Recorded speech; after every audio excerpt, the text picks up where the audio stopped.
Assalamualaikum warahmatullahi wabarakatuh.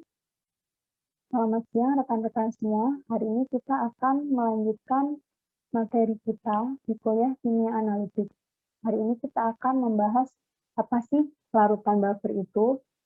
Setelah mempelajari materi hari ini, mahasiswa diharapkan yang pertama mampu menyebutkan pengertian larutan buffer, menjelaskan bagaimana cara membuatnya, menuliskan persamaan reaksi kimia pada larutan buffer, kemudian menghitung konsentrasi masing-masing spesies kimia yang ada dalam larutan buffer, dan yang terakhir adalah menentukan pH dari larutan buffer.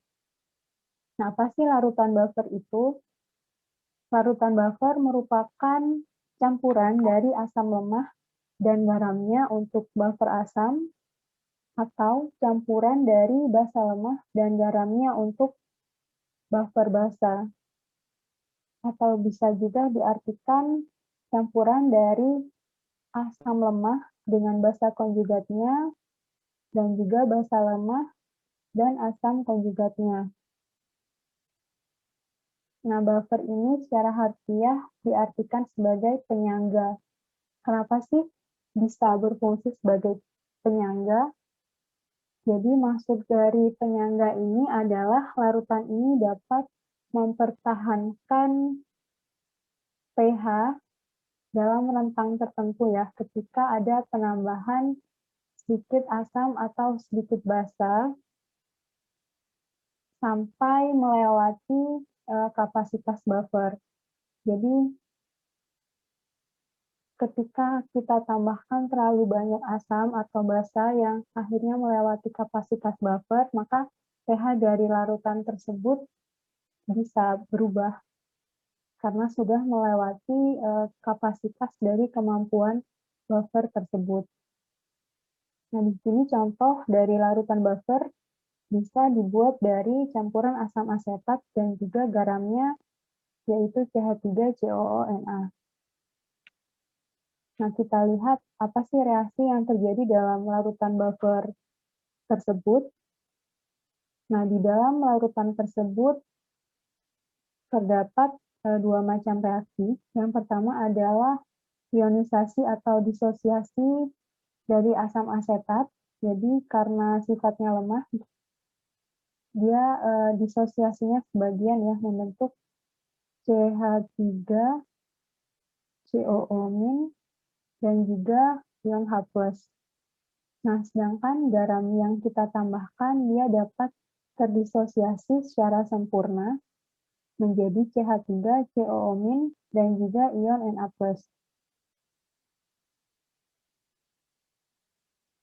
Nah, di dalam larutan buffer ini kita juga bisa menentukan konstanta ionisasinya ya.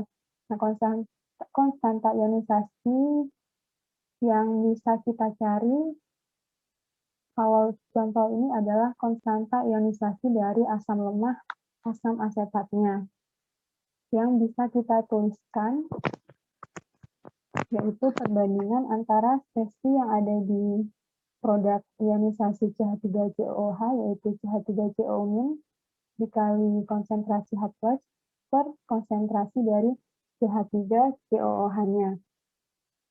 Nah, selanjutnya kita lihat dari mana sih konsentrasi tersebut. Nah, ini kita tuliskan konstanta ionisasi asam lemahnya seperti ini. Nah, di sini untuk CH3COO- ini adalah konsentrasi dari garam yang kita tambahkan. Untuk H+-nya ini adalah H+ yang berasal dari ionisasi asam lemah kita. Nah, selanjutnya CH3COOH-nya ini adalah asam asetat yang kita tambahkan.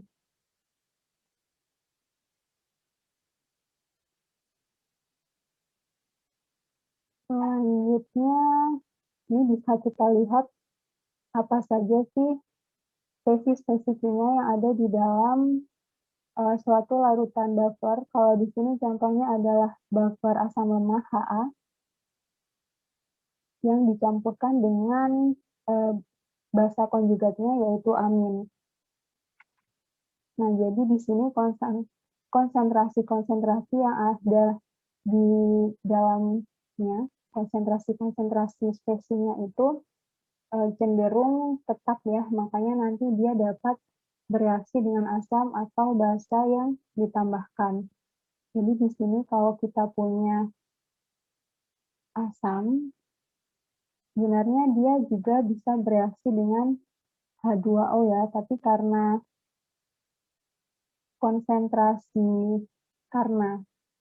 disosiasi dari asam lemah itu kan spesies-spesies yang terdisosiasi itu sedikit, makanya yang bereaksi dengan H2O itu juga sangat sedikit. Selain itu, basanya sendiri juga sebenarnya bisa bereaksi dengan H2O, tapi yang bereaksi hanya sedikit. Jadi konsentrasi Ha dan juga amin ini dia cenderung tetap.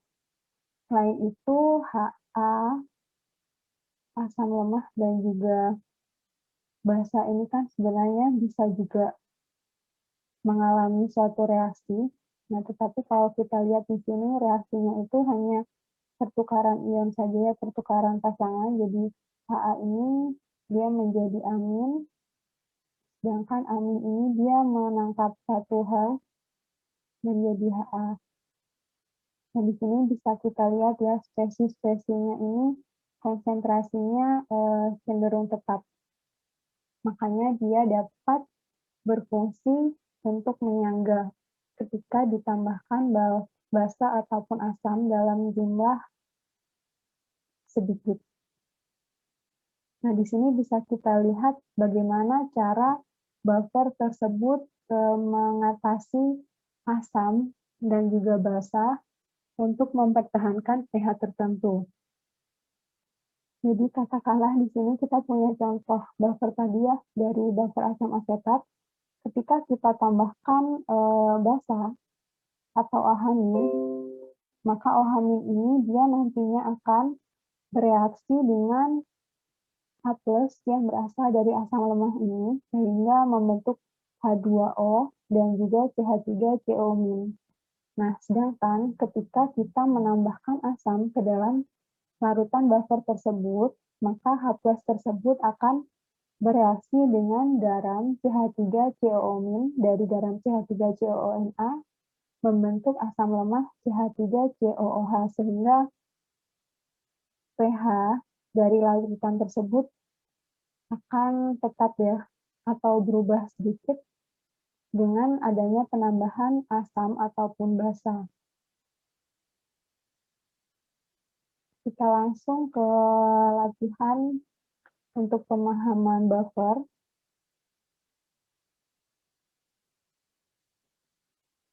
Nah, di sini diketahui suatu larutan buffer dibuat dari 0,01 mol asam asetat dan juga 0,1 mol natrium asetat. Nah, kedua bahan ini dilarutkan dalam 1 liter aqueous. Diketahui harga konstanta ionisasi asam asetat yaitu 1,0 kali 10 pangkat min 15. Nah, yang ditanyakan yang pertama tulis reaksi yang terjadi dalam larutan, kemudian konsentrasi spesies-spesiesnya yaitu CH3COOH, CH3COO-, dan juga H+, dan yang terakhir yang ditanyakan adalah berapa pH larutannya. Nah, untuk menjawab pertanyaan ini, pertama kita tulis dulu reaksi yang terjadi dalam larutan. Jadi reaksi yang terjadi itu ada dua ya, ada ionisasi atau disosiasi sebagian dari asam asetat. Kemudian reaksi yang kedua adalah reaksi disosiasi secara sempurna dari garam natrium asetat yang kita tambahkan. Nah, selanjutnya untuk konsentrasinya bisa kita cari dari nilai Ka ya, sama seperti waktu kita mengerjakan soal asam politrotik tadi. Nah, di sini kita bisa tuliskan mula-mula reaksi, sisanya ya untuk masing-masing reaksi. Nah, ini untuk yang pertama, yang CH3COOH-nya ini Ini bisa dituliskan dalam bentuk mol atau molar ya, terserah. Ini saya coba tuliskan dalam bentuk molaritasnya. Nah, ini molaritas CH3COOH yang pertama kali ditambahkan mol per liter jadinya 0,01 molar. Kemudian karena belum ada yang terdisosiasi, makanya nilai CH3COO- dari reaksi ini tuh masih 0, dan nilai H+-nya sama, masih 0. Nah, selanjutnya akan ada CH3COOH yang terdisosiasi. Karena kita tidak tahu jumlahnya, makanya biasa kita lambangkan dalam X, sehingga bisa kita cari ya berapa yang reaktan yang berkurang dan berapa jumlah produk yang terbentuk.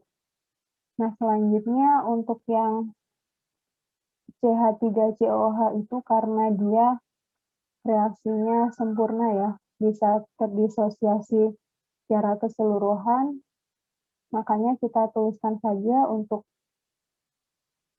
mula-mula CH3CONA-nya adalah 0,1 molar, kemudian karena terdisosiasi sempurna akan terbentuk 0,1 molar CH3COO- dan juga Na+. Nah, selanjutnya kita bisa cari spesiesnya dengan menggunakan rumus Ka. Jadi kita cari dulu konsentrasi dari masing-masingnya. Kalau CH3COOH-nya itu dia nilainya adalah 0,01 min X. Nah, X-nya ini karena nilainya kecil, makanya diabaikan sehingga konsentrasi CH3COOH-nya adalah 0,01 molar.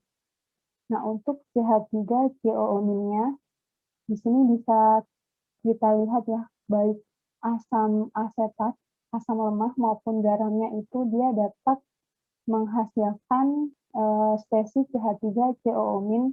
Makanya CH3COO-nya ini berasal dari dua reaksi. Yang pertama dari reaksi disosiasi asam, jadi nilainya X, plus dari disosiasi garamnya yaitu 0,1. Nah, di sini karena nilai X-nya itu sangat kecil ya, makanya X dari asam ini diabaikan sehingga konsentrasi dari CH3COO- itu adalah 0,1 molar dari disosiasi garam. Nah, selanjutnya H+-nya itu masih belum bisa kita cari ya, harus kita cari dengan persamaan konstanta ionisasi asam. Nah, di sini bisa kita tuliskan konstanta ionisasi asam adalah perbandingan dari spesies-spesies yang ada. Kita tuliskan nilainya CH3COO- adalah 0,1, H+-nya X, kemudian CH3COOH-nya adalah 0,01. Kita ubah dulu, sehingga yang dicari itu adalah X. Kemudian kita bisa masukkan nilai-nilainya. Ka-nya adalah 1 kali 10 pangkat min 15, 1 kali 10 pangkat min 5. Nah, di sini bisa kita cari nilai X-nya. Nilai X adalah 1,0 kali 10 pangkat min 6. Nah, X ini adalah sama dengan nilai dari H+, sehingga H+-nya adalah 1,0 kali 10 pangkat min 6 molar. Nah, di sini bisa kita tentukan pH-nya dengan menggunakan persamaan min log H+, sehingga pH-nya di sini kita temukan nilai akhirnya adalah 6. Selanjutnya, ini ada beberapa soal. Sebenarnya ada soal pemahaman buffer soal 2, kemudian ini soal latihan mandiri ini silakan nanti dikerjakan. Untuk soal pemahaman buffer 2 dan juga buffer 3, silakan nanti ada volunteer yang mencoba mengerjakan. Nanti bisa dibagikan di grup ya untuk dikoreksi bareng-bareng.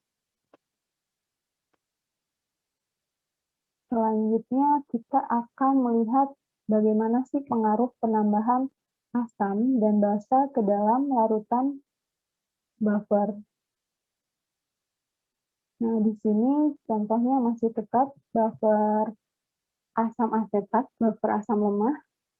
Nah, buffer di dalam larutan buffer tersebut terjadi reaksi ini ya, CH3COOH terdisosiasi menjadi CH3CO- plus H+.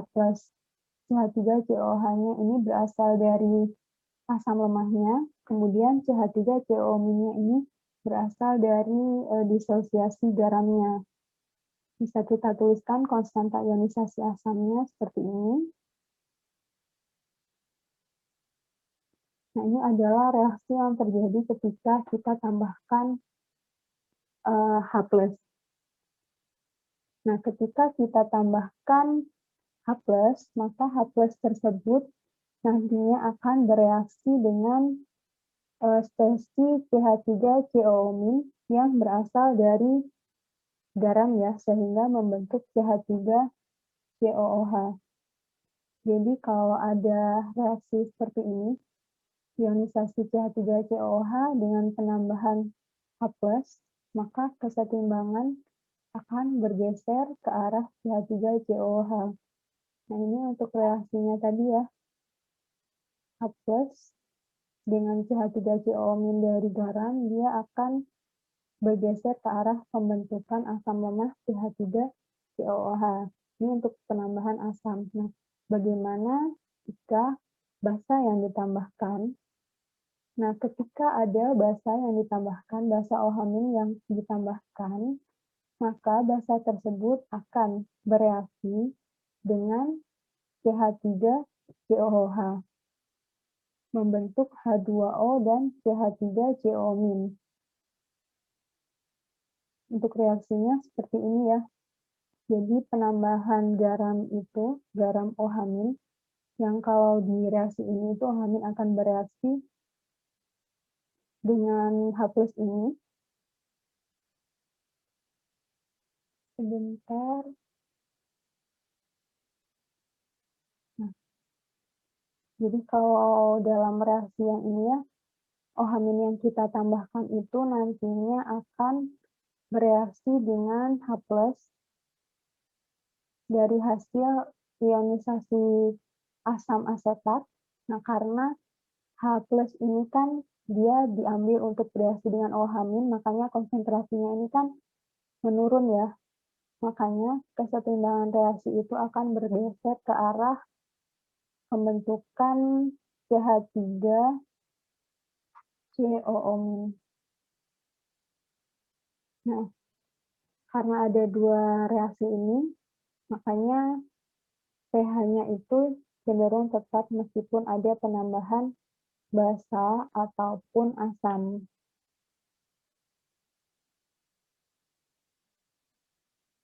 Nah, kita lanjut ke contoh soalnya.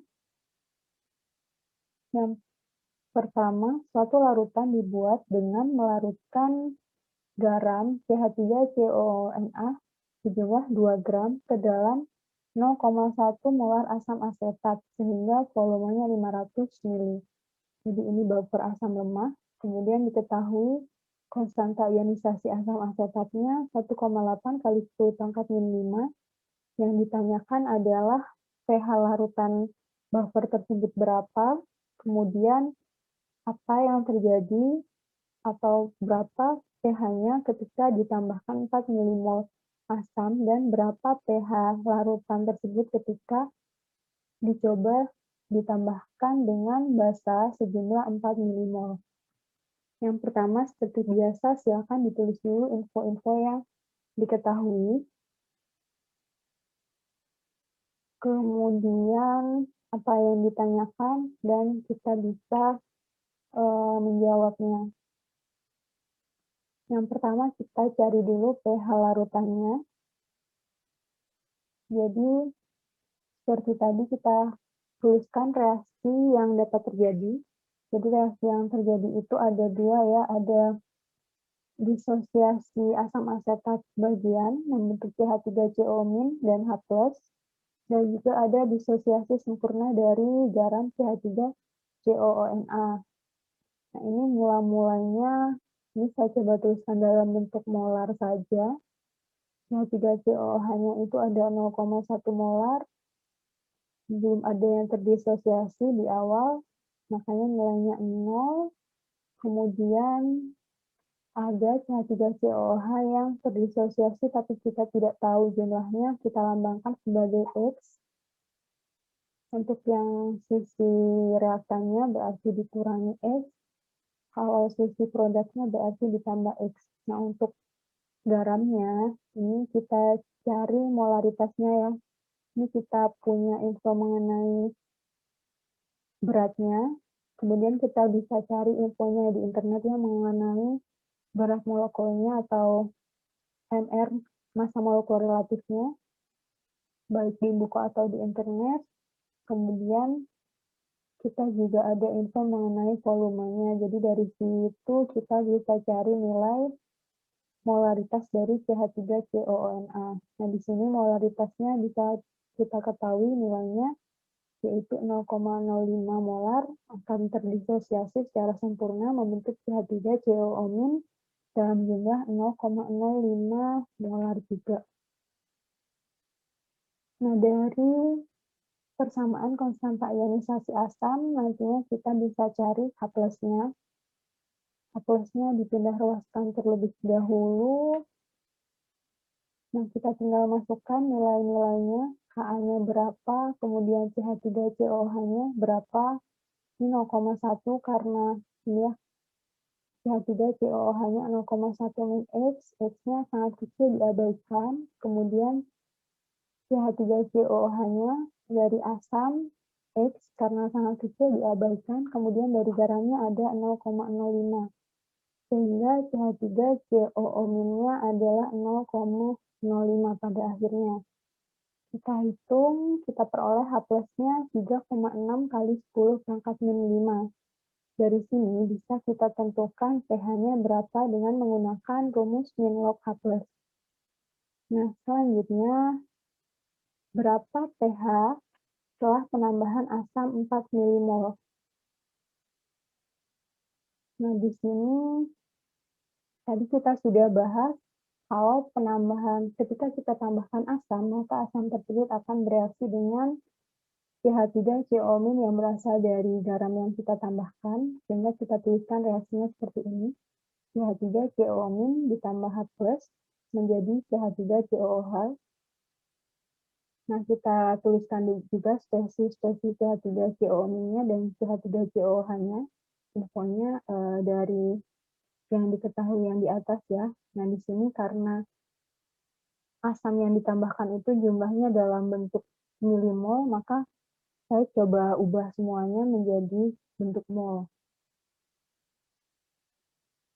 Nah, ini untuk mol CH3COO-nya, CH3COOH-nya.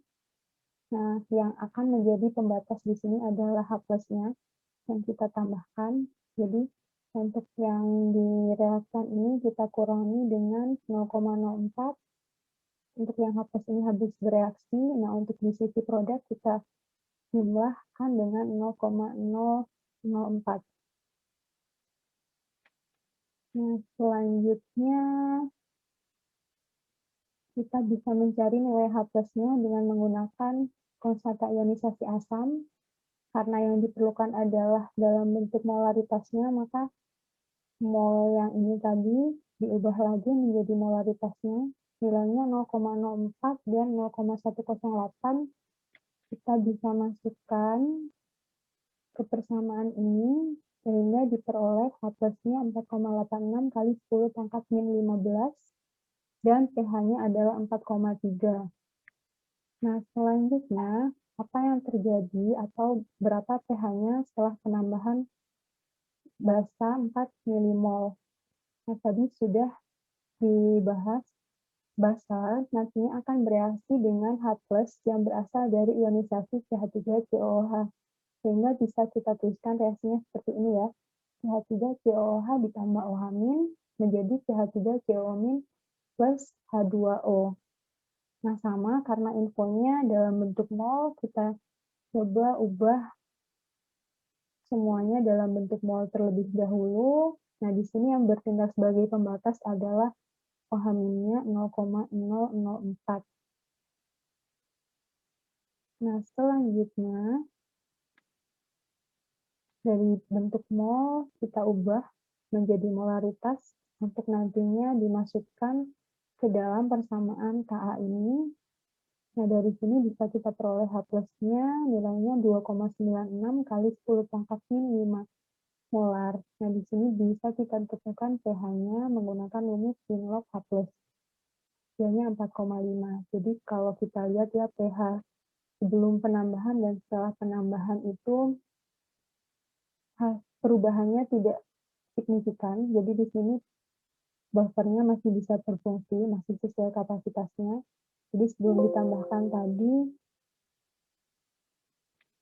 pH-nya adalah 4,4. Setelah ditambah asam, perubahannya menjadi 4,3. Setelah ditambah basa, perubahannya 4,5. Nah, ini untuk tugas mandirinya bisa dikerjakan di rumah untuk dikumpulkan ya. Jadi ada 3 tugas, 1, 2, dan yang tadi ada tulisannya juga tugas mandiri. Ada 3 berarti silakan coba dikerjakan. Nah, ini karena baterai saya udah mau habis, saya akhiri penjelasan saya untuk materi larutan buffer. Jika ada yang ingin ditanyakan, bisa langsung disampaikan di WhatsApp group. Saya akhiri, wassalamualaikum warahmatullahi wabarakatuh.